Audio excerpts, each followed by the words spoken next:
આંદોલનો કર્યા, મને એવું મનમાં વિચાર આવ્યું કે બાબા સાહેબે આટલું બધું કર્યું છે તો આપણે કંઈક કરીએ।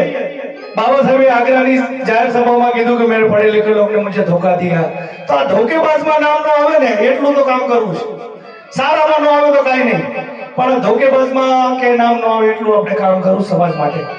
તો આપણે આંદોલનથી કામ ચાલુ રાખ્યું।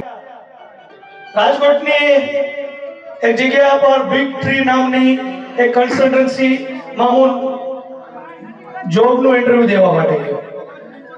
इंटरव्यू सरस मजानो रह्यो। छेल्ले मने एक प्रश्न कर्यो के भाई तमे कई कास्ट मांथी आवो छो? એટલે મેરું મારી નોકરી ને કાસ્ટ ને શું લેવા દેવા? તો હવે આપણે આવી નોકરી કરવી નથી। ત્યારથી આપણે નક્કી કર્યું આપણે હવે કોઈ દી નોકરી નહીં કરી, બિઝનેસ કરશું। કોઈને નીચે આપણે કામ નથી કરવું। તો આજની તારીખમાં રાજકોટમાં 11મું વર્ષ ચાલે છે, હજુ સુધી આપણે નોકરી નથી કરી। બાબા સાહેબની દેન છે